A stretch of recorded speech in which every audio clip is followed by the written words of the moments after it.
Wel, noswaith dda ffrindiau. Mae'n hyfryd gweld gymaint o bobl yma heno, ffrindiau hen a newydd. Diolch fawr iawn i'r band sydd wedi bod yn ymarfer trwy'r prynawn, chwarae teg iddyn nhw, yn y tywydd yma. Be arall oedd i wneud? So just diolch i'r band yn arbennig am arwain y canu mewn ffordd mor hyfryd heno. Nawr, wythnos diwetha, buodd rhai ohonon ni allan ar y maes yn Gaernarfon yn gofyn cwestiwn syml i bobl, sef beth mae'r Nadolig yn ei olygu i chi? Ac i gymaint o bobl welon ni gymaint o atebion, ond eto oedd yna rai themau yn codi yn aml. Rhai pobl yn sôn am y bwyd, rhai eraill yn sôn am anrhegion, ac un neu ddau o bobl hefyd yn tristau bod gwyl y Nadolig wedi troi yn gymaint o sbloich oedd yn cael ni wario yn pres i gyd. Ond eto, yr un peth oedd yn codi fwyaf aml, yr un gair oedd yn codi dro ar ôl tro, yn syml iawn oedd y gair teulu. Ac i rai, oedd yn amlwg bod hwnna'n rhywbeth cadarnhaol.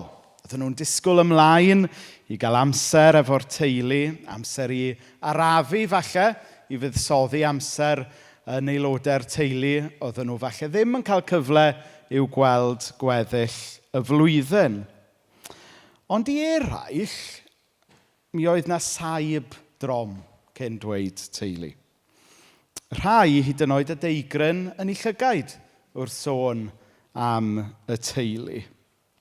Oherwydd, mae'r Nadolig yn amser sy'n tynnu sylw falle i absenoldeb rhai aelodau'r teulu. I ni'n cofio falle am anwyliaid sydd ddim efo ni bellach.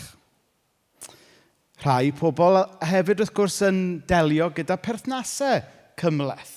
A mae pob teulu yn dydyn gyda rhyw uncle neu auntie bach yn awkward dan ni'n osgoi yn ymor y Nadolig. Ond os ydy o'n rhywbeth positif neu'n rhywbeth fwy heriol falle, mae teulu yn dydy yn thema sy'n amlwg ar feddwl lot o bobl yn hymor y Nadolig. Nawr, thema'r gwasanaeth heno, fel i chi wedi dyfalu, mae'n siŵr, yw goleuni. Duw goleuni yw. Iesu, my fi yw goleuni'r byd. A mae'r Nadolig yn sicr yn amser o'r flwyddyn le ni'n dathlu goleuni, hyd yn oed yng nghanol tywyllwch y gaeaf. A mae'r Nadolig yn goleio ac yn rhoi'r spotlight falle ar agweddon bywyd, da ni falle ddim yn rhoi sylw iddyn nhw ar adegau eraill falle. Mae e'n rhoi spotlight ar ein llawenydd ni, ond hefyd mae e'n rhoi spotlight ar bethau fwy anodd fel yn colledion ni. Mae goleuni yn dod â cysur i ni, ond hefyd mae goleuni yn gallu agor hen glwyfau hefyd yn dydy, ac yn gallu wneud ni fynd i lefydd i ni falle'n osgoi gweddill y flwyddyn. Nawr, un peth sy'n ddiddorol yw yng nghanol stori'r Nadolig yn y Beibl, mae gyda ni deulu. Mae e'n stori'n dydy sydd wedi ffocysu o amgylch teulu. Yr hyn mae Cristnogion trwy'r canrifoedd wedi adnabod fel y teulu sanctaidd, Iesu Grist a Mair a Joseph. Ac ar yr olwg gyntaf, maen nhw'n edrych yn deulu digon cyffredin yn dydyn. Heb gyfoeth, heb rym a heb statws arbennig. Ond eto, dyma yw y teulu. Mae Duw yn dewis dod â'i obaith i mewn i'r byd. Y teulu mae Duw wedi dewis yw nid teulu mawr, nid teulu crand sy'n byw mewn palas, ond teulu cyffredin sy'n byw mewn rhyw gornel diarffordd o'r ymerodraeth Rufeinig ar y pryd. A nid teulu taclus oedd y teulu yma, chwaith. Da ni'n rhyw edrych ar y cardiau Nadolig yn dydyn a meddwl fod teulu Iesu Grist yn rhyw deulu 2.4 children, popeth yn ddel ac yn dwt a popeth yn daclus. Ond edrychwch eto ar y stori, a doedd pethau ddim mor daclus â hynny. Mi oedd Mair yn ferch ifanc, syrthiodd yn feichiog cyn priodi. Joseph yn ddyn ifanc fydde mewn sioc ac ofn ar ôl i hyn ddigwydd, wynebu ansicrwydd a falle cywilydd cymdeithasol. Mi oedd y teulu bach yma, mae'n siŵr, yn poeni am gosip, yn poeni am gamddealltwriaeth. Tas y Facebook i gael, sa'n nhw'n poeni beth sa pobl yn deud amdano nhw ar Facebook, mae'n siŵr. A wedyn, yn fuan ar ôl i Iesu gael ei eni, mae'r teulu yn ddigartre. A maen nhw'n gorfod ffoi. Maen nhw'n ffoi fel ffoaduriaid. Dwi bron am mynd mor bell a deud ta nhw hyd yn oed yn ffeindio ei hun ar gwch bach. Dyma chi deulu cymleth. Teulu oedd yn dygymod gyda ansicrwydd, gyda pryder, a teulu oedd mewn risg. Ond eto, ydy'r union deulu mae Duw yn dewis dod â'i obaith i mewn i'r byd. A mae hynna'n deud rhywbeth pwysig wrthyn ni yn Nadolig yma gobeithio. Achos pan da ni'n edrych ar ein teuluoedd ni, boed i chi fod yn deuluoedd sy'n profi llawenydd, neu yn deuluoedd sy'n delio efo tor calon ar hyn o bryd. Os ydych chi'n deulu traddodiadol neu'n deulu blended, os ydych chi yn profi galar ar hyn o bryd, dan straen neu'n wynebu tor calon. Wel, mae'ch teulu chi yn ddigon tebyg i'r teulu nath Dduw ddewis dod mewn i'r byd trwyddo fe. Dyma'r union fath o deulu mae Duw yn dewis dod i'w canol yn Nadolig cyntaf yma. Nawr, roedd bywyd yn gymleth i Mair a Joseph. A falle bod eich bywyd chi eleni wedi teimlo yn gymleth. A falle wrth edrych ymlaen i'r flwyddyn nesaf fod pethau ddim yn edrych fel bod nhw mynd i fynd lot haws. A pan i ni'n siarad yn onest am berthnasau dan straen, mae cwestiwn yn codi ar yn cael ni, pam bod bywyd goffo bod mor blincyn anodd weithiau? Dych chi byth wedi teimlo fel yna? Dych chi byth wedi teimlo, pam dyw pethau ddim just yn gallu bod yn haws? Be sy'n neud bywyd mor gymleth? Be sy'n neud yn perthnasau mwyaf pwysig mor anodd? Pam fod pobl sy'n caru ei gilydd hefyd yn brifo ei gilydd? Pam fod camddealltwriaeth bach rhwng dau frawd, ddim bod fi'n sôn am neb penodol, pam bod camddealltwriaeth bach rhwng dau frawd ynglyn â darn o Lego yn troi yn rhyfel cartre? Pam bod yn bwriadau gorau ni yn aml yn syrthio yn fyr?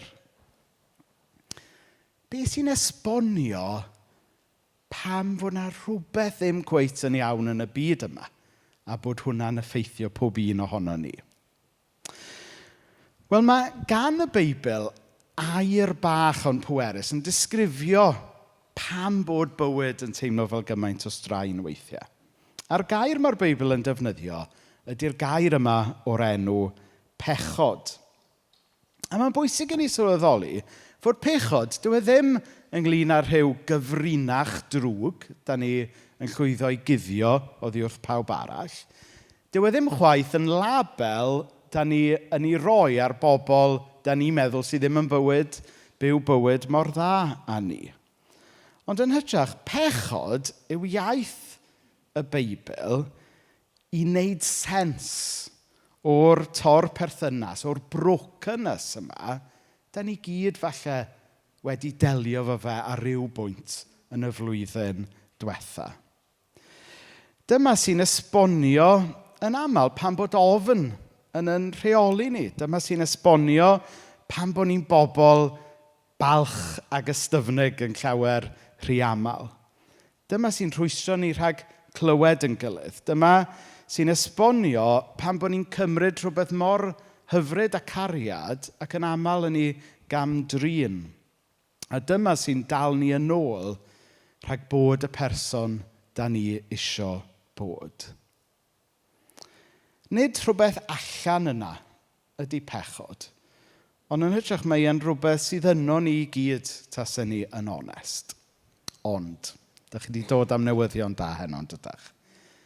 Newyddion da yw fod y clwyf yma sydd arno ni. Mae Duw wedi danfon meddyginiaeth. Mae Duw wedi danfon meddyg da i achau yn clwyfau ni ac i gyfarfod ni a dwi'n defnyddio Cymraeg da nawr, i gyfarfod ni yn ein brokenness. Mae Duw wedi dod i gyfarfod ni yn y fan lle i ni. Ddim neges y ffydd Gristnogol yw fod Duw wedi dod i ddeud y drefn. Gewch chi ddigon o bobl eraill mewn bywyd i ddeud y drefn wrthych chi. Nid neges y ffydd Gristnogol yw fod Duw wedi dod i ddweud chi, mae eisiau chi drio fwy caled blwyddyn nesaf. Na, neges y ffydd Gristnogol yw fod Duw yn cyfarfod ni just fel ydyn ni. Yn cario'n brywiau, yn ein perthnasau cymhleth, gyda'n calonnau yn aml wedi torri. Neges y Nadolig yw fod Duw wedi dod mewn i'r byd, wedi torchi i lewis a cyfarfod ni lle ydyn ni. Nawr, fel o'n i'n dweud yn thema ni heno ydy Duw goleuni yw.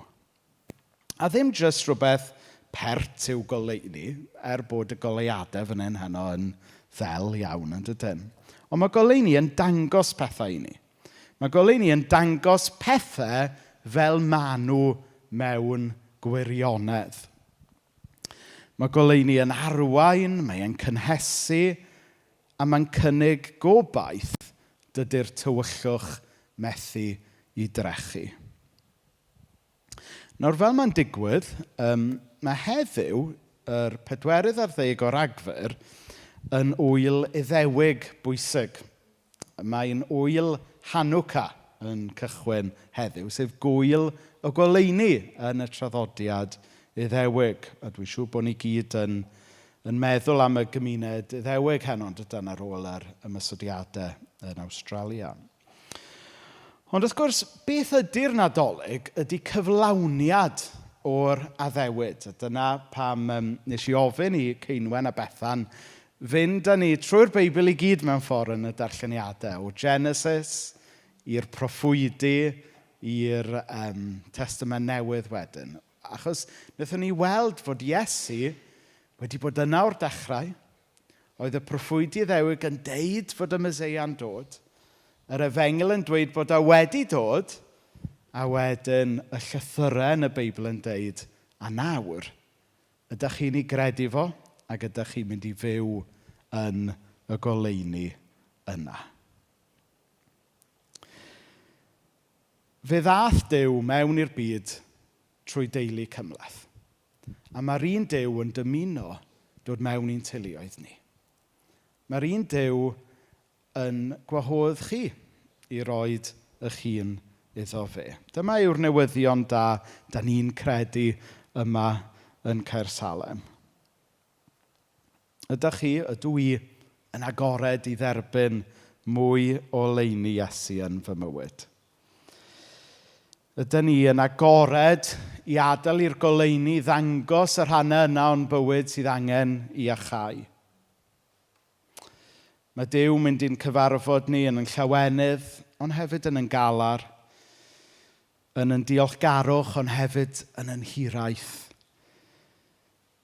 Pan da ni'n credu'n gryf a hyd yn oed pan da ni'n amau weithiau, mae'r Duw sy'n caru ni yn cynnig i gariad a'i fyddeiant i ni yn Nadolig hwn. Neges Gristnogol yw fod goleuni wedi dod mewn i'r tywyllwch a dydy'r tywyllwch ddim wedi ei drechu. So ffrindiau, lle bynnag ydych chi ar daith bywyd ar hyn o bryd?